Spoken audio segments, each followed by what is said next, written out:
नमस्कार मित्रों, हूँ शैलेन्द्र सिंह सफल एकेडमी तरफ आप सौનું स्वागत करूँ छूँ। आज बायोलॉजीनो जे त्रीजो लेक्चर है उत्सर्जन तंत्र है। अहीं जे टॉपिकनी આપણે અહીંયા चर्चा કરીએ છીએ એ તમારી GPSC, SSC, railway, PSI, ASI, constable અને સચિવાલય જેવી તમામ સરકારી ભરતીઓ માટે અત્યંત ઉપયોગી છે। જો તમને વિડીયો ગમતા હોય તો ચેનલને સબસ્ક્રાઇબ કરી લેજો, જેનાથી તમને બીજા વિડીયોનું નોટિફિકેશન મળતું રહેશે। તો ચાલો શરૂ કરીએ ઉત્સર્જન તંત્ર વિશે। तो चलो शुरू करिए उत्सर्जन तंत्र एक्सेक्रेटरी सिस्टम, जेनी अंदर आपणे सौथी पहला बात करिए तो उत्सर्जन तंत्रनी अंदर प्राणीओ जे छे दरेक जीव कार्बोहाइड्रेट, प्रोटीन, चरबी ने पोषक तत्व तरीके ज्यारे उपयोग में ले छे अने एनु शरीर में उपयोग थई गया पछी शरीरना कोषों में ज्यारे एनो उपयोग थई जाय छे त्यारे शरीरमांथी जे नकामी वस्तुओ बनती होय छे, झेरी तत्वों बनता होय छे जे शरीर माटे हानिकारक होय छे, दाखला तरीके कार्बन डाइऑक्साइड, यूरिया, तेने शरीरथी बहार काढवा माटे जे अंग भाग लेता होय छे एने उत्सर्जन तंत्र कहेवाय छे। कहेवानो मतलब जीवोना शरीरमां कोषो द्वारा जे नकामा अने झेरी तत्वोने बहार काढवा माटे जे अंग आ क्रियामां भाग लेशे एने उत्सर्जन तंत्र कहेवाय छे। नकामी वस्तुओनी आपणे वात करीए तो खोराकનું પાચન થઈ ગયા પછી જે ખોરાક એનસમાંથી બહાર નીકળતું હોય છે એ ઓક્સિજનનો શરીરમાં ઉપયોગ થઈ ગયા પછી કોષો દ્વારા ઉપયોગ થઈ ગયા પછી જે કાર્બન ડાયોક્સાઇડ નીકળતું હોય છે એ શરીરમાં પ્રોટીનનું પાચન થઈ ગયા પછી એમિનો એસિડ બને છે, એમિનો એસિડમાંથી અમોનિયા બને છે અને અમોનિયામાંથી યુરિયા અને યુરિક એસિડ બને છે। તો આ બધી જે વસ્તુઓ છે એને શરીરમાંથી કાઢવા માટે જે તંત્રો ભાગ લેશે એમાં ઉત્સર્જન તંત્રનો સમાવેશ થાય છે। शरीर माटे अमोनिया जे छे ए सौथी वधारे झेरी होय छे।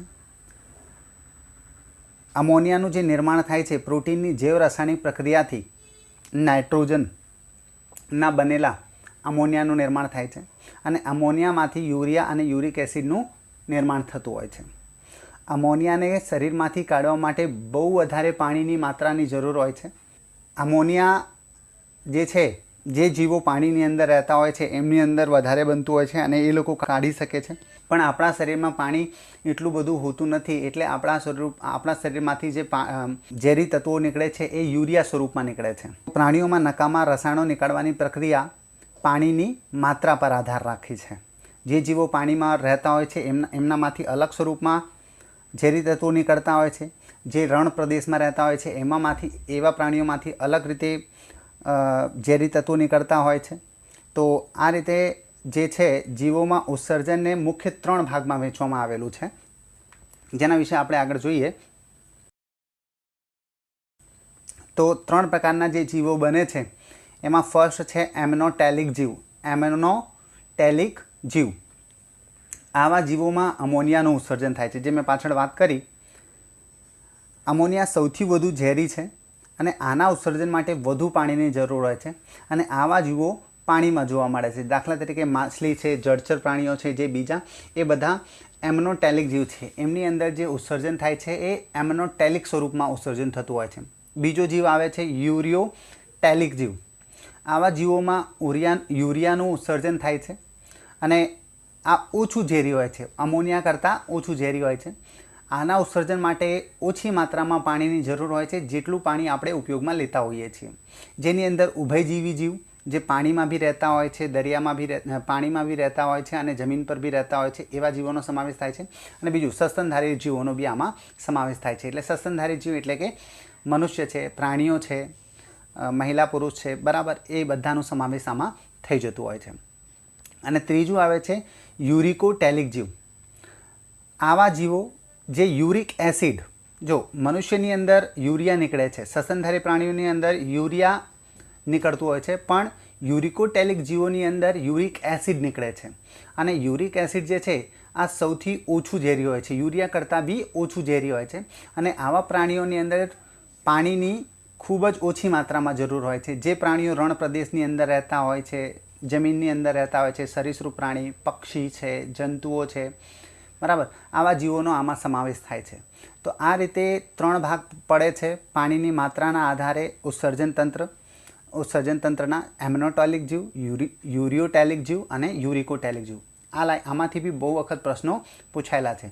તો મનુષ્યનું શેમાં સમાવેશ થાય છે? તો યુરિયોટેલિક જીવ. આપણે કયા સ્વરૂપમાં ઉત્સર્જન કરતા હોઈએ છીએ? તો યુરિયા સ્વરૂપમાં. વનસ્પતિઓ અને પ્રાણીઓ બંનેમાં ઉત્સર્જન થાય છે, પણ વનસ્પતિઓમાં કોઈ ઉત્સર્જન અંગ હોતું નથી. વનસ્પતિઓ તેના છાલ, પાંદડા, ફળો, બીજમાંથી ઉત્સર્જન કરતા હોય છે. પણ પ્રાણીઓની વાત કરું તો પ્રાણીઓમાં ઉત્સર્જન કરવા માટે ઉત્સર્જન અંગ આવેલા હોય છે. ઉત્સર્જન અંગમાં આપણે વાત કરીએ ચામડી છે, ફેફસા છે, લીવર, કિડનીનો સમાવેશ થાય છે. આ પ્રાણીઓની અંદર જે ઉત્સર્જી અંગ છે ચામડી, ફેફસા, લીવર અને કિડની, એમાં સૌથી અગત્યનું જે ભાગ છે કિડનીનું હોય છે. સૌથી વધુ માત્રામાં જે ઝેરી તત્વોને બહાર કાઢે છે તો કિડની કાઢે છે. અહીંયા આપણે જોઈ લઈએ કે આપણા મનુષ્યની અંદર જે ચામડી છે, ફેફસા છે, લીવર છે અને કિડની છે, કેવી રીતે કઈ વસ્તુઓનું ઉત્સર્જન કરે છે. જેમાં આપણે સૌથી પહેલાં વાત કરીએ ચામડીની વાત કરીએ, સ્કિનની વાત કરીએ તો ચામડીને લાગતા જે કંઈ બી પ્રશ્નો એક્ઝામમાં પૂછાતા હોય છે, ફેફસાને લાગતા જે કંઈ બી પ્રશ્નો, લીવરને લાગતા જે કંઈ બી પ્રશ્નો પૂછાતા હોય છે, એના વિશે મેં અહીંયા પોઈન્ટ વાઇઝ ડિસ્કશન કરેલું છે. જેમાં આપણે વાત કરીએ ચામડીની વાત કરીએ સૌથી પહેલાં તો ચામડી જે છે શરીરનું સૌથી મોટું બાહ્ય અંગ છે. એક્ઝામમાં પ્રશ્ન પૂછાયેલું છે કે શરીરનું સૌથી મોટું બાહ્ય અંગ ચામડી અને શરીરનું સૌથી મોટું આંતરિક અંગ પૂછે તો લીવર. ચામડી જે છે સ્પર્શ ઇન્દ્રિય અંગ તરીકે કામ કરે છે. આપણા શરીરમાં 5 ઇન્દ્રિયો હોય છે: આંખ, નાક, કાન, ચામડી. ચામડીની અંદર મેલેનિન હોય છે, જેના લીધે ચામડી કાળા રંગની દેખાતી હોય છે. વાળ બી જે કાળા રંગના દેખાય છે એ મેલેનિનના લીધે દેખાય છે. ચામડીની અંદર પ્રસ્વેદ ગ્રંથિ આવેલી હોય છે. આ પ્રસ્વેદ ગ્રંથિમાંથી પરસેવા અને સોડિયમ ક્લોરાઇડ NaCl બહાર નીકળતું હોય છે. યાદ રાખજો કે ચામડીની કઈ ગ્રંથિના લીધે પરસેવા અને સોડિયમ ક્લોરાઇડ બહાર નીકળે છે? તો પ્રસ્વેદ ગ્રંથિના લીધે. બીજું, આ પ્રસ્વેદ ગ્રંથિ છે એની સાથે જ તેલી ગ્રંથિ બી હોય છે, જેમાંથી જે ચામડી છે નાકની પાસે આપણે જોશો તો તેલીય ચામડી થઈ જતી હોય છે. અને આ જે તેલીય પદાર્થ આપણા શરીરમાંથી નીકળે છે એને સીબમ કહેવાય છે. અને જેના માટે તેલીય ગ્રંથિ જવાબદાર છે, જેને સ્નિગ્ધ ગ્રંથિ પણ કહેવામાં આવતું હોય છે. તો ચામડીને લાગતા આ જે અમુક પોઈન્ટ મેં અહીંયા લખેલા છે એ એક્ઝામમાં બહુ વખત પૂછાયેલા છે, યાદ રાખજો. ફેફસાની વાત કરીએ તો ફેફસાથી લોહીમાં ઓક્સિજન મિક્સ થાય છે. ફેફસાના લીધે જ લોહીની અંદર શું મિક્સ થાય છે? ઓક્સિજન. અને ઓક્સિજનવાળા લોહીને શુદ્ધ લોહી કહેવાય છે. તો એક્ઝામમાં પૂછે કે શુદ્ધ લોહી એટલે ઓક્સિજનવાળું લોહી. અને આ લોહી કોશિકાઓ પાસે જાય છે અને લોહીને કોશિકાઓ સુધી પહોંચાડવાનું જે કામ કરે છે એ હૃદય કરે છે. એટલે કે જે લોહી કોશિકાઓ સુધી જાય છે એને પહોંચાડવાનું કામ, પંપ કરવાનું કામ હૃદય કરે છે, હાર્ટ કરે છે. અને કોશિકાઓ આ લોહીનો ઉપયોગ કરે છે. કોશિકાઓ દ્વારા ઓક્સિજનનો ઉપયોગ કર્યા પછી કાર્બન ડાયોક્સાઇડ બનાવવામાં આવે છે. અને આ કાર્બન ડાયોક્સાઇડ લોહી સાથે મિક્સ થાય છે અને લોહી અશુદ્ધ થઈ જાય છે. એટલે કે શુદ્ધ લોહી પૂછે તો ઓક્સિજનવાળું લોહી, અશુદ્ધ લોહી પૂછે તો કાર્બન ડાયોક્સાઇડવાળું લોહી. બરાબર. તો ફેફસા દ્વારા કાર્બન ડાયોક્સાઇડ અને પાણીનું વરાળનું ઉત્સર્જન કરવામાં આવે છે. એટલે એક્ઝામમાં પૂછે કે ચામડીમાંથી શું ઉત્સર્જન કરવામાં આવે છે? તો પરસેવા, સોડિયમ ક્લોરાઇડ અને સીબમ. બરાબર. પણ ફેફસા વિશે પૂછે કે ફેફસા દ્વારા શું ઉત્સર્જન કરવામાં આવે છે? તો કાર્બન ડાયોક્સાઇડ અને પાણીની વરાળ. આપણે વાત કરીએ લસણ છે, ડુંગળી છે, જ્યારે આપણે ખાતા હોય ત્યારે આપણા મુખમાંથી સ્મેલ આવતી હોય છે. એક સ્મેલ જે આવે છે એ વરાળવાળા તત્વો હોય છે. અને લસણ, ડુંગળી જેવા વરાળવાળા જે તત્વો છે શરીરમાંથી ફેફસા દ્વારા બહાર આવતા હોય છે. બીજું, ફેફસાને લાગતી એક્ઝામમાં બહુ વખત પૂછાય છે કે ન્યુમોનિયા કોને લાગતી બીમારી છે? અસ્થમા છે, પ્લેગ છે, ટીબી છે. તો આ બધી બીમારી જે છે ફેફસા સાથે જોડાયેલી હોય છે. એટલે એક્ઝામમાં ધ્યાન રાખજો.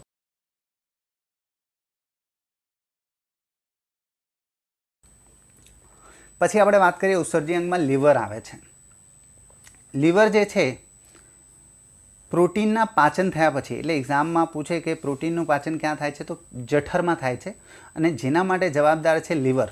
પ્રોટીનના પાચન થયા પછી લીવરની કોશિકાઓ હેપ્ટિક સેલ અમોનિયા બનાવે છે. અમોનિયા બહુ જ ઝેરી હોય છે અને લીવર કોશિકાઓ અમોનિયાને યુરિયામાં ફેરવી દે છે. આ જે લીવર કોશિકાઓ છે અમોનિયાને યુરિયામાં ફેરવી દે છે, જે ઓછું ઝેરી હોય છે. અમોનિયા વધારે ઝેરી હોય છે, યુરિયા ઓછું ઝેરી હોય છે. અહીં સુધીની જે પ્રક્રિયા છે એ રાસાયણિક પ્રક્રિયા છે, જેને યુરિયા સાયકલ બી કહેવાય છે. અહીંથી લીવરનું યુરિયા લોહીમાં મિક્સ થઈ જાય છે. તમને ખબર હશે, શરીરમાં નાના આંતરડામાં ખોરાકનું પાચન થયા પછી ખોરાકની અંદર જે પોષક તત્વો હતા એ વીલી દ્વારા રુધિર વાહિનીઓમાં જતા હતા અને રુધિર વાહિનીઓ પછી લીવરમાં જાય છે અને બધું જે લોહી છે એ લીવરમાં જ સંગ્રહ થાય છે અને લીવરની અંદર યુરિયા હોય છે એ યુરિયા લોહીમાં મિક્સ થઈ જતું હોય છે. ત્યાર પછી રુધિર વાહિનીઓથી લોહી કિડનીમાં જાય છે. ત્યાર પછી આ જે યુરિયાવાળું લોહી છે એ ક્યાં જાય છે? કિડનીમાં જાય છે અને લોહીનું કિડનીમાં ગાળણ થાય છે.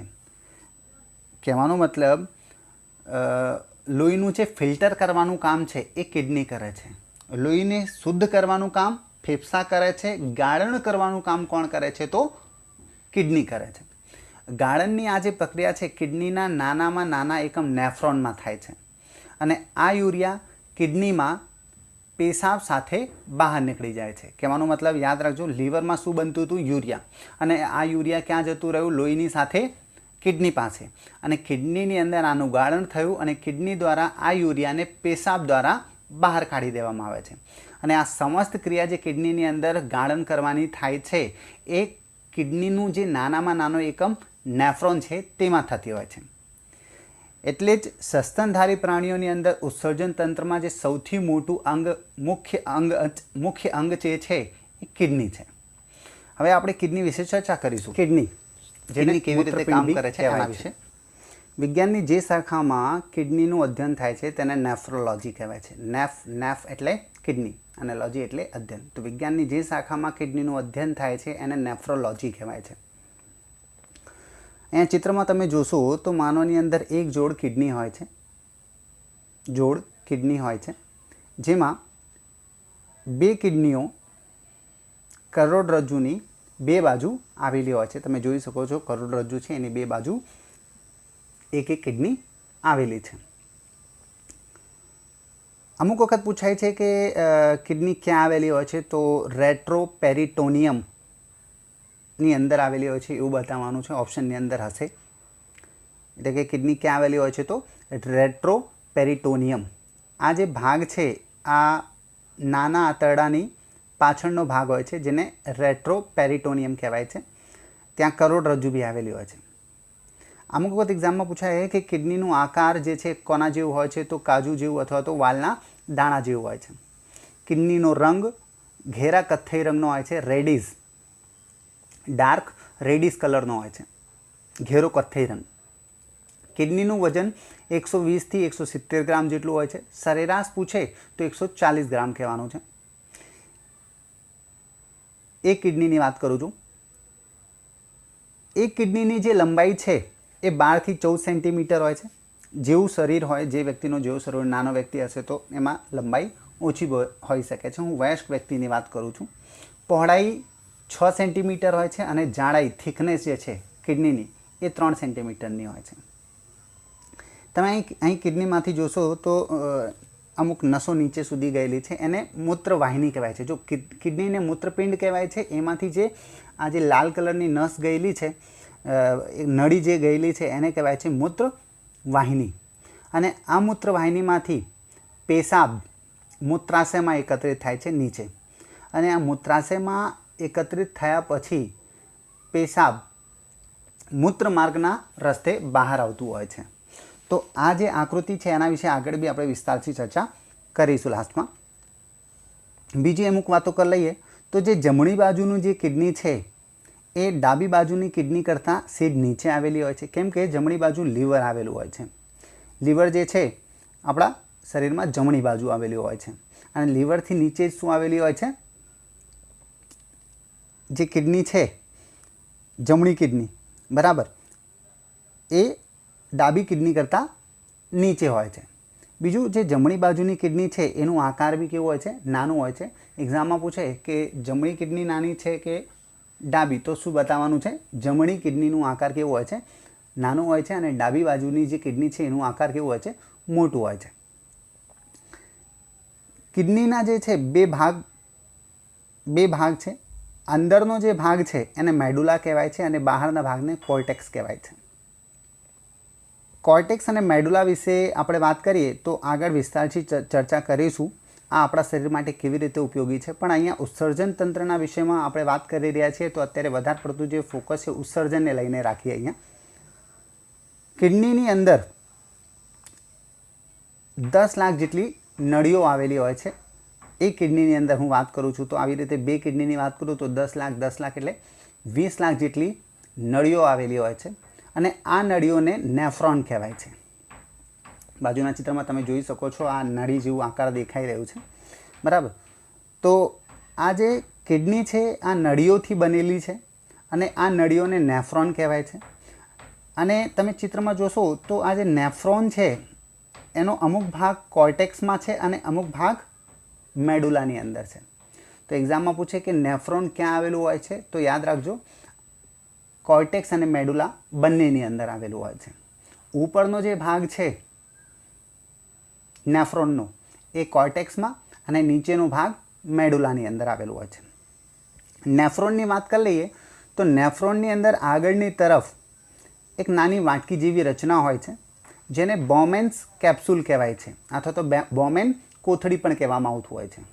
અને આ બોમેન કેપ્સ્યુલમાં બહુ બધી કોશિકાઓનું ગુચ્છ આવેલું હોય છે જેને ગ્લોમેરુલસ કહેવામાં આવતું હોય છે.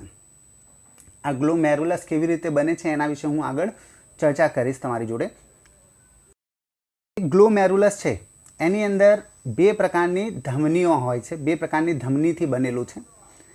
જેમાં પહેલી જે છે એ એફરન્ટ એરિટોરિયલ કહેવાય છે. આનો આકાર મોટો હોય છે. આ એફરન્ટ એરિટોરિયલ જે છે એનું જે વ્યાસ છે આ નળી જે છે એનો જે વ્યાસ છે વધુ હોય છે જે લોહીને ગ્લોમેરુલસમાં લઈ જાય છે, એટલે કે નળીઓના ગુચ્છની અંદર લઈ જાય છે.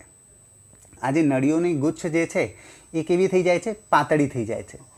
જો એફરન્ટ એરિટોરિયલ જે છે એનો વ્યાસ જે છે વધુ છે અને ગ્લોમેરુલસ જે છે એની અંદર જે અસંખ્ય નળીઓ છે એનું વ્યાસ કેવું છે? નાનું છે.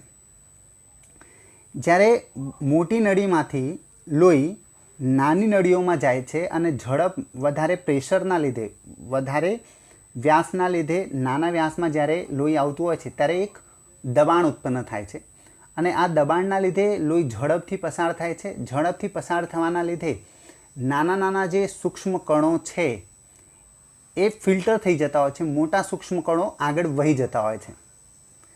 આગળ વહીને આ જે કણો છે એ એફરન્ટ એરિટોરિયલમાં જાય છે જેનું આકાર કેવું હોય છે? નાનું હોય છે.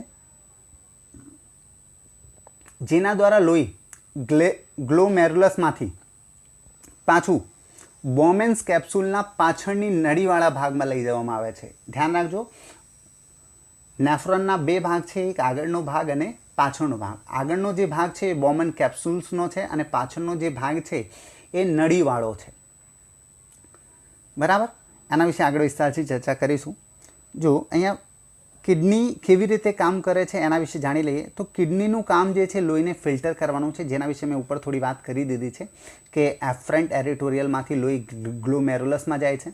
ગ્લોમેરુલસની અંદર જે કોશિકાઓની કેશિકાઓનું જે ગુચ્છ છે એની અંદર પ્રેશરની સાથે લોહી જાય છે ત્યારે એમાંથી સૂક્ષ્મ કણોનું ફિલ્ટર થઈ જાય છે અને જે મોટા કણો છે એ આગળ વહી જતા હોય છે. એફરન્ટ એરિટોરિયલમાંથી પાછળના ભાગમાં નળીવાળા નેફ્રોનના પાછળના ભાગમાં જતા રહે છે. કિડની જે છે લોહીની અંદર પ્લાઝમાને શુદ્ધ બનાવે છે.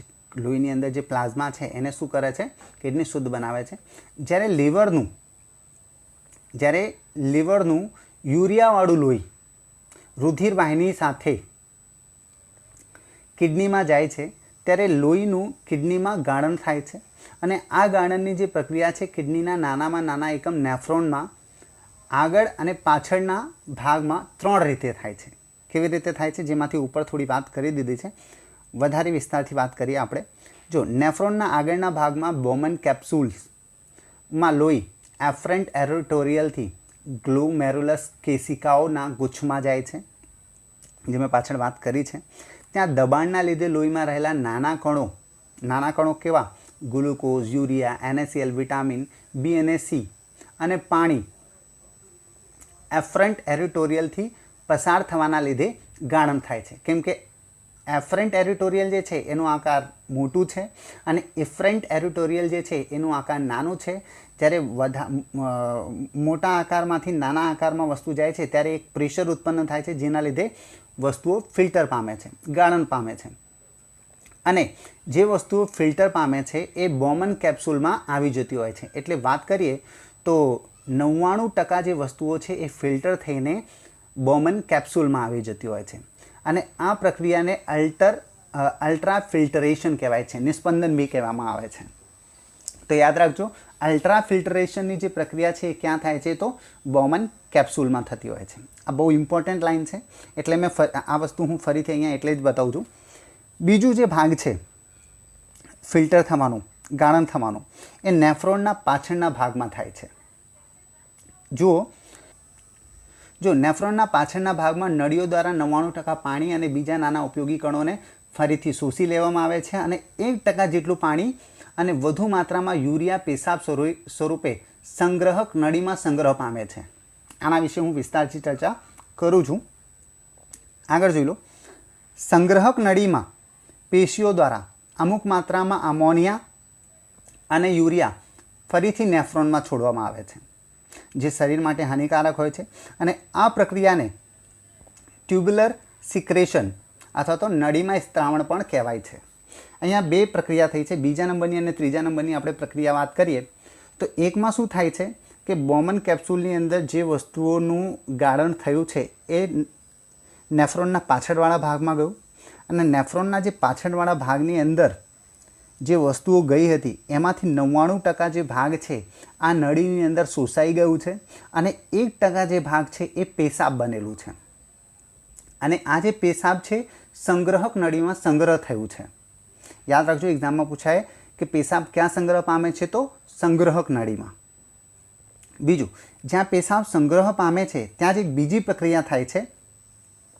ત્યાં અમોનિયા અને યુરિયા ફરીથી નેફ્રોનમાં છોડવામાં આવે છે. એમાં શું હોય છે? રુધિર વાહિનીઓ જે છે આ સંગ્રહક નાળી સાથે જોડાયેલી હોય છે. તમે અહીંયા જોઈ શકો છો, બહુ બધા ખાંચા દેખાઈ રહ્યા છે. તો આ જે ખાંચાઓ છે એમાંથી લોહી આવે છે અને આ લોહી જે છે, આ જે સંગ્રહક નળીની પેશીઓ છે એ પેશીઓમાંથી ફરીથી અમોનિયા અને યુરિયાને ફરીથી નેફ્રોનમાં નાખે છે, જે શરીર માટે હાનિકારક હોય છે પણ બહુ ઓછી માત્રામાં હોય છે. અને આ પ્રક્રિયાને ટ્યુબ્યુલર સિક્રેશન અથવા તો નળીમાં સ્ત્રાવણ કહેવામાં આવે છે. એક્ઝામમાં યાદ રાખજો કે આ ટ્યુબ્યુલર સિક્રેશનનો જે ભાગ છે એ ક્યાં થાય છે? તો સંગ્રહક નળીની પેશીઓ દ્વારા થતું હોય છે. થોડું વિસ્તારથી સમજીશું આપણે આને, ચિત્રથી વિસ્તારથી સમજીએ આપણે. જેમ કે મેં વાત કરી હતી કે જે નેફ્રોન છે અડધું કોર્ટેક્સમાં આવેલું છે ને અડધું મેડુલામાં આવેલું છે. તો અહીંયા એક લખેલું છે કે કોર્ટેક્સ મેડુલા જંકશન, એટલે કે ઉપરનો જે ભાગ છે એ કોર્ટેક્સ છે અને નીચેનો જે ભાગ છે એ મેડુલા છે. ઉપરના ભાગમાં તમે જોશો તો બોમન કેપ્સ્યુલ્સ દેખાય છે, જેમાં એફરન્ટ એરિટોરિયલ છે અને ઇફરન્ટ એરિટોરિયલ બી છે. બોમન કેપ્સ્યુલની અંદર જે કંઈ બી ગાળણ થયું એ નેફ્રોનની પાછળ નળીવાળા ભાગમાં જાય છે. અને આ જે નેફ્રોનની પાછળ નળીવાળો જે ભાગ છે એ 3 ભાગમાં વહેંચાયેલું છે. ધ્યાન રાખજો, ફર્સ્ટ જે ભાગ છે એ પ્રોક્સિમલ કન્વોલ્યુટેડ ટ્યુબ્યુલ કહેવાય છે, અથવા તો એને આપણે ગુજરાતીમાં વાત કરીએ તો નિકટવર્તી ગુચ્છ નળી બી કહેવાય છે. બીજું જે ભાગ છે એ લૂપ ઓફ નેફ્રોન છે અથવા તો લૂપ ઓફ હેન્ડલે બી કહેવામાં આવતું હોય છે. અને જે ત્રીજું ભાગ છે ડિસ્ટલ કન્વોલ્યુટેડ ટ્યુબ્યુલ, DCT, ગુજરાતીમાં દૂરવર્તી ગુચ્છ નળી બી કહેવામાં આવતું હોય છે. લોહીમાં રહેલો જે ઉપયોગી કણો છે એનું શોષણ નેફ્રોનના બોમન કેપ્સ્યુલના પાછળના ભાગમાં PCT, proximal કન્વોલ્યુટેડ tubule, loop of nephron અથવા તો લૂપ ઓફ હેન્ડલે અને DCT, ડિસ્ટલ કન્વોલ્યુટેડ ટ્યુબ્યુલ અને સંગ્રહક નળીમાં થાય છે. બોમેન કેપ્સ્યુલની અંદર જે કંઈ બી વસ્તુઓનું ફિલ્ટર થયું છે એ નેફ્રોનના પાછળ નળીવાળા ભાગમાં જાય છે અને નેફ્રોનની જે પાછળવાળી નળી છે એ મેઇન 3 ભાગમાં છે: પીસીટી, લૂપ ઓફ નેફ્રોન અને ડીસીટી. જેમાં 65થી 70% જે સૂક્ષ્મ કણો છે એ પીસીટી એટલે નિકટવર્તી ગુચ્છ નળીમાં શોષાઈ જાય છે. પાણીના જે તત્વો છે ઉતરતા લૂપ ઓફ નેફ્રોનમાં શોષાય છે. આ લૂપ ઓફ નેફ્રોન તમે જોશો અહીંયા ચિત્રમાં એ ઉતરતું છે, એટલે પીસીટી પછી જે લોહી છે એ ફિલ્ટર ગાળણ થયેલો જે ભાગ છે એ ક્યાં ઉતરે છે? લૂપ ઓફ નેફ્રોનમાં, અને ત્યાં પાણીનું શોષણ થતું હોય છે. પછી આવે છે ચડતા લૂપ ઓફ નેફ્રોન, જ્યાં સોડિયમ જેવા આયનનો શોષણ થાય છે. અને 15થી 20% જે ઉપયોગી કણો જે છે, એટલે બાકી જે 15થી 20% જે ઉપયોગી કણો રહ્યા છે એ ડીસીટીમાં શોષાય છે, દૂરવર્તી ગુચ્છ નળિકામાં શોષાઈ જતા હોય છે. આ સંપૂર્ણ ક્રિયાની અંદર આપણે વાત કરીએ તો 1 મિનિટની અંદર 125 મિલીલીટર જેટલું લોહી ફિલ્ટર થતું હોય છે 1 મિનિટમાં. એટલે 24 કલાકની અંદર વાત કરીએ તો એક દિવસની અંદર વાત કરીએ તો 180 લીટર જેટલું લોહી ફિલ્ટર થતું હોય છે આ નેફ્રોનમાં, આ અસંખ્ય નળીઓની અંદર. અને આ અસંખ્ય નળીઓ દ્વારા જે ફિલ્ટર કરવામાં આવે છે એમાંથી લગભગ આખા દિવસની અંદર 1.5 લીટર જેટલું પેશાબ કિડની દ્વારા બનાવવામાં આવે છે.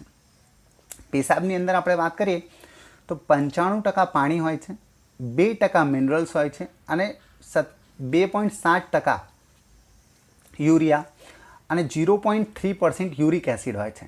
આપણા શરીરમાંથી વધુ પડતું જે ઉત્સર્જી છે એ યુરિયા સ્વરૂપમાં હોય છે. યુરિક એસિડ બહુ ઓછું હોય છે અને સાથે સાથે અમોનિયા હોય છે. યુરિયા જે છે એ અમોનિયાના લીધે જ બનતું હોય છે. અને 1% જેટલું પાણી અને વધુ માત્રામાં યુરિયા પેશાબ સ્વરૂપે, જો 99% જે વસ્તુઓ છે આપણા શરીરમાં શોષાઈ જાય છે, એટલે આપણા શરીરમાં ઉપયોગમાં લઈ લેવામાં આવે છે. અને 1% જ પાણી અને વધુ માત્રામાં યુરિયા પેશાબ સ્વરૂપે સંગ્રહક નળીમાં સંગ્રહ થાય છે. આ સંગ્રહક નળી બી અહીંયા છે, જોઈ શકો છો, બરાબર. કલેક્ટિંગ ડક્ટ કહેવામાં આવે છે જેને. સંગ્રહક નળીમાં જે પેશાબનું સંગ્રહ થાય છે એ મૂત્રવાહિનીમાંથી પસાર થઈ મૂત્રાશયમાં એકત્રિત થાય છે અને મૂત્રમાર્ગથી બહાર નીકળી જાય છે. આ ચિત્રમાં તમે જોઈ શકો છો કિડની છે, કિડનીનો આ ભાગ કોર્ટેક્સ છે, મેડુલા છે, પછી મૂત્રવાહિની છે, યુરેટર કહેવાય છે જેને, મૂત્રવાહિનીને યુરેટર કહેવાય છે. અને યુરેટરમાંથી જે મૂત્રવાહિનીમાંથી જે પેશાબ છે એ મૂત્રાશયમાં એકત્રિત થાય છે. બ્લેડર કહેવાય છે જેને, યુરિનરી બ્લેડર કહેવાય છે મૂત્રાશયને. અને મૂત્રાશયમાંથી જે પેશાબ છે યુરેથરામાંથી મૂત્રમાર્ગમાંથી શરીરની બહાર નીકળી જતું હોય છે. શરીરના જે બાકીના અંગો કરતાં કિડનીને વધારે, શરીરના જે બીજા અંગો છે એના કરતાં વધારે લોહીની જે જરૂરિયાત છે એ કિડનીને હોય છે. કિડનીની ઉપર એડર્નલ ગ્રંથિ આવેલી છે. આ ગ્રંથિ વિશે આપણે ગ્રંથિઓના ચેપ્ટરમાં વિસ્તારથી ચર્ચા કરીશું. બીજું, પેશાબનો જે રંગ છે એ યુરોક્રોમના લીધે પીળા રંગનું હોય છે. હિમોગ્લોબિનના તૂટવાના લીધે યુરોક્રોમ બને છે. જ્યારે હિમોગ્લોબિન શરીરમાં તૂટતું હોય છે ત્યારે શું બને છે? યુરોક્રોમ. અને આ યુરોક્રોમના લીધે જ પેશાબનો રંગ કેવો હોય છે? પીળો. પેશાબનું જે પીએચ છે 6 છે. 7થી ઓછું હોય, પીએચનું મૂલ્ય 7થી ઓછું હોય તો વસ્તુ કેવી હોય છે? એસિડવાળી હોય છે. અને 7થી વધુ હોય છે તો બેઝ. એટલે પેશાબનું પીએચ 6 છે, કહેવાનો મતલબ પેશાબ કેવું છે? એસિડિક હોય છે. પેશાબની અંદર જે ગંધ આવે છે એ યુરિનોડના લીધે આવે છે. અમુક વખત ચા કોફી જેવા ડાયુરેટિક્સના લીધે, ચા કોફી જેવા ડાયુરેટિક્સના લીધે શરીરમાં વધુ માત્રામાં પેશાબનું નિર્માણ થતું હોય છે. અમુક વખત કિડનીની અંદર પથરી થઈ જાય છે અને આ પથરી જે છે યુરેટર, મૂત્રવાહિનીની અંદર બ્લોકેજ લાવી દે છે. તો આ જે પથરી છે, મૂત્રપિંડની અંદર જે પથરી છે એ કેલ્શિયમ ઓક્ઝેલેટના લીધે બનેલી હોય છે. શરીરમાં જો યુરિયાની માત્રા વધુ થઈ જાય તો યુરેમિયા નામની બીમારી થાય છે. માની લો કે શરીરમાંથી યુરિયા જે છે લીવરે બનાવેલું અને કિડની દ્વારા એને ફિલ્ટર કરવામાં ના આવે તો શરીરમાં જે યુરિયા છે એ વધુ માત્રામાં એકત્રિત થઈ જશે તો યુરેમિયા નામની બીમારી થઈ જાય છે. જ્યારે યુરિયા સાંધામાં એકત્રિત થવા લાગે છે, યુરેમિયાનો જે દર્દી છે એમાંથી જો યુરિયા અલગ કરવું હોય તો ડાયાલિસિસ કરવું પડે છે. એટલે ડાયાલિસિસની જે પ્રક્રિયા છે એ કિડની સાથે જોડાયેલી છે. આ પ્રક્રિયા જે છે કૃત્રિમ પ્રક્રિયા છે. કૃત્રિમ પ્રક્રિયાની અંદર આપણે લોહીમાંથી યુરિયાને અલગ કરતા હોઈએ છીએ. ડાયાલિસિસની પ્રક્રિયા ત્યારે કરવી પડે છે જ્યારે કિડની શું થઈ જતી હોય છે, ખરાબ, એ ફિલ્ટર કરવાનું કામ બરાબર કરતી નથી, ત્યારે જ આપણને ડાયાલિસિસ કરવું પડે છે. ડાયાલિસિસ કરતી વખત ડાયાલિસિસની જે પ્રક્રિયા છે એ શરીરની બહાર થતી હોય છે અને શરીરની બહાર જો લોહી ગંઠાય નહીં એના માટે હિપેરિનનો ઉપયોગ કરવામાં આવે છે. પાછળ બી આપણે વાત કરેલું છે કે હિપેરિન ક્યાં બને છે, તો લીવરમાં બને છે અને હિપેરિન લોહીને ગંઠાઈ દેવા, હિપેરિનના લીધે લોહી ગંઠાતું નથી. એટલે શરીરની બહાર ડાયાલિસિસની જ્યારે પ્રક્રિયા કરવામાં આવે છે ત્યારે લોહી ગંઠાઈ ના જાય એના માટે હિપેરિનનો ઉપયોગ કરવામાં આવે છે. જ્યારે પેશાબમાં પાણી અને સોડિયમની માત્રા વધુ થઈ જાય ત્યારે એડિશન રોગ થાય છે. એક્ઝામમાં પૂછાય કે એડિશન રોગ કોને સાથે જોડાયેલું છે, તો કિડની સાથે જોડાયેલું છે, ધ્યાન રાખજો. પાણીમાં જો કેડમિયમનું પ્રદૂષણ થાય અને એ કેડમિયમવાળું જે પ્રદૂષિત પાણી છે એનું સેવન કરવામાં વધુ આવે તો કિડનીને લાગતી ઇટાઈ નામની બીમારી થાય છે. એક્ઝામમાં યાદ રાખજો કે ઇટાઈ નામની બીમારી કેમની થાય છે, તો કેડમિયમના પ્રદૂષણના લીધે. શરીરમાં જ્યારે કેડમિયમની માત્રા વધુ થઈ જાય ત્યારે કયો રોગ થાય છે, તો ઇટાઈ નામનો રોગ થાય છે. તો આ સંપૂર્ણ પ્રક્રિયા હતી કિડનીને લાગતી જે ફિલ્ટર કરવામાં આવે છે, ઉત્સર્જન કરવામાં આવે છે. તો અહીંયા ઉત્સર્જન તંત્ર પૂરું થઈ જાય છે. આશા કરું છું કે આ વિડીયો તમને ગમ્યો હશે. જો આ વિડીયો ગમ્યો હોય તો લાઈક કરજો અને જો કોઈ ડાઉટ હોય તો કમેન્ટ કરજો અથવા નીચે આપેલા નંબર પર વોટ્સએપ કરજો. બીજા વિડીયો જોવા માટે ચેનલને સબસ્ક્રાઈબ કરો.